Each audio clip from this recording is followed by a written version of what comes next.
तर एक महत्त्वाची बातमी समोर येते। इम्तियाज जलील यांच्या विरोधात कार्यकर्ते आक्रमक झालेले आहेत। इम्तियाज जलील बायजीपुरा इथे आले असता नागरिकांनी त्यांना काळे झेंडे दाखवलेले आहेत। काळे झेंडे दाखवत नागरिकांनी जलील यांच्या विरोधात आक्रोश केल्याचं पाहायला मिळतंय। पैसे घेऊन तिकीट दिल्याचा नागरिकांचा जलील यांच्यावर आरोप आहे। त्यामुळे या ठिकाणी त्यांना काळे झेंडे दाखवण्यात आलेले आहेत। नागरिक या ठिकाणी मोठ्या प्रमाणात आक्रमक झाल्याचं पाहायला मिळतंय। इम्तियाज जलील बायजीपुरा इथे आले होते आणि त्याच वेळी हा संपूर्ण प्रकार घडलाय। त्यांना काळे झेंडे दाखवण्यात आलेले आहेत। पैसे घेऊन तिकीट दिल्याचा या नागरिकांचा आरोप आहे। त्यामुळे हे नागरिक आता आक्रमक झाल्याचं पाहायला मिळतंय।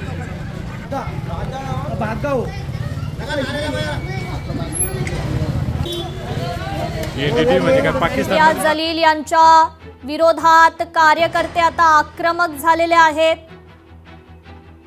बायजीपुरा इथे इम्तियाज जलील आले होते आणि त्यावेळीच या कार्यकर्त्यांनी त्यांना काळे झेंडे दाखवत त्यांचा निषेध केलाय। पैसे घेऊन तिकीट दिल्याचा या नागरिकांचा आरोप आहे। या संदर्भात आपण अधिक अपडेट घेऊयात आपले प्रतिनिधी सचिन बडे यांच्याकडून। सचिन, काय अधिकची अपडेट? छत्रपती संभाजीनगरमध्ये इम्तियाज जलील जेव्हा प्रचाराला निघालेले होते तर त्याच वेळेला परिसरामध्ये एमआयएमचे काही जुने नाराज कार्यकर्ते आमने सामने आले आणि त्यांनी जोरदार घोषणाबाजी सुरू केली आणि ही घोषणाबाजी करत असताना बायजीपुरा परिसरामध्ये हा संपूर्ण प्रकार घडलेला आहे। नाराजांनी एकमेकांवर धावून गेल्याचा प्रकार हे पाहायला मिळाला। एवढंच काय तर एकमेकांना मारायचा सुद्धा या ठिकाणी प्रयत्न केला, म्हणजे हा वाद चिघळलेला होता।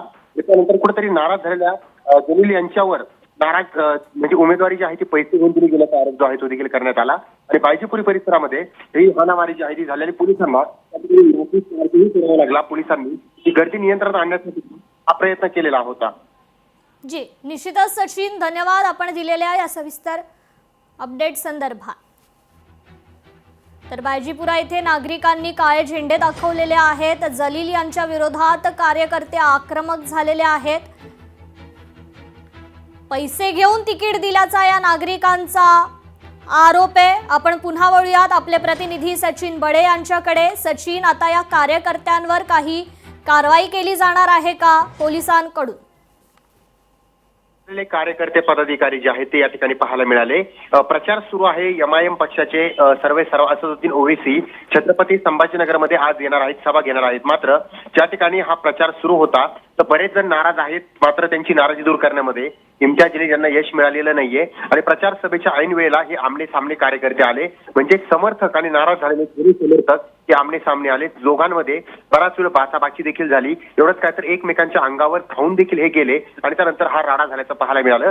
छत्रपती संभाजीनगरातील बायजीपुरा परिसरामध्ये हा संपूर्ण प्रकार घडलेला आहे आणि त्यानंतर ही गर्दी नियंत्रणात आणण्यासाठी पोलिसांना या ठिकाणी बळाचा वापर करावा लागला, म्हणजे लाठीचार्ज करावी लागली आणि त्यानंतर आता कुठेतरी नाराजी दूर करण्याचा प्रयत्न जो आहे तो अपयशी ठरलेला आहे। त्यामुळे हा संपूर्ण प्रकार पाहायला मिळतोय।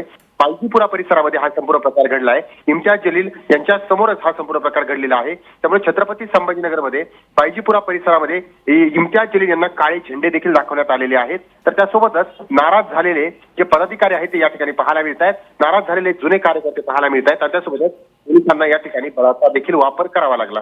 जी, निश्चितच सचिन, आता इम्तियाज जलील यांची पुढील नेमकी भूमिका काय असू शकते? कारण का कार्यकर्त्यांमध्ये मोठ्या प्रमाणात रोष असल्याचं एकूणच यातून चित्र स्पष्ट होत आहे।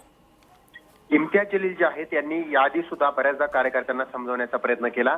मात्र कार्यकर्त्यांचा आरोप आहे की इम्तियाज जलील कुठेतरी पैसे घेऊन उमेदवारी देतात आणि त्यानंतर नाराज झालेल्या बऱ्याच जणांनी इम्तियाज जलील यांचे फोटो जाळले, त्यांचे फोटो देखील फोटोला काळं फासलं, इव्हन त्यांच्या कार्यातले फोटो देखील काढून टाकले होते। मात्र त्यानंतर संताप जो आहे तो यांचा कायम आहे। ज्या परिसरामध्ये हे कार्यकर्ते येत आहेत, पदाधिकारी येत आहेत, तर त्यावेळेला हा रोष पाहायला मिळतोय। इम्तियाज जलील यांच्या समोर हा प्रकार घडलाय। दुसरीकडे नाराजी जी आहे ती पाहायला मिळते, नाराजी उठून येते। त्यामुळे अक्षरशः वाद जो आहे तो थेट आमने सामने समोरासमोर पाहायला मिळतोय। प्रचारावेळीच हा संपूर्ण प्रकार घडल्याचं छत्रपती संभाजीनगरमध्ये पाहायला मिळतोय। जी, इम्तियाज जलील यांनी या आक्रमक झालेल्या कार्यकर्त्यांशी संवाद साधलेला आहे का? त्यांना शांत करण्याचा प्रयत्न केलेला आहे का? इम्तियाज जलील यांनी याआधी सुद्धा काही जणांना शांत करण्याचा प्रयत्न केला. याआधी देखील त्यांनी बोलण्याचा प्रयत्न केलाय. मात्र उमेदवारी तुम्ही दुसऱ्यांना दिल्याच्या नंतर ती जी आक्रमकता, ती जी नाराजी आहे ती कायम आहे. आणि पक्षातील पदाधिकाऱ्यांनी असं देखील सांगितलं आहे यावेळी की आम्ही ओवेसी जे पक्षांचे सर्वेसर्वा आहेत त्यांच्याशी आम्ही संवाद साधणार आहोत, त्यांच्याकडे ही तक्रार करणार आहोत. मात्र तरी सुद्धा जर ही संधी आता मिळाली नाही तर 5 वर्षाच्या नंतर संधी मिळणार की नाही असा प्रश्न उपस्थित केला जातो. त्यामुळं संतप्त झालेले कार्यकर्ते, पदाधिकारी यांचा रोष अद्यापही कायम आहे. सुद्धा कुणाची ऐकायला तयार नाहीयेत. तर दुसरीकडे आमने सामने आल्याच्या नंतर नाराज आणि समर्थक त्यानंतर हा प्रकार निश्चित. पाहायला मिळाला. नाराजी जी आहे ती कायम आहे. निश्चितच सचिन, मुद्दा लक्षात येतोय. तुर्तास धन्यवाद आपण दिलेल्या अपडेट संदर्भात. तुर्तास लातूर मधून मुख्यमंत्री फडणवीस बोलतायत, थेट जाऊयात.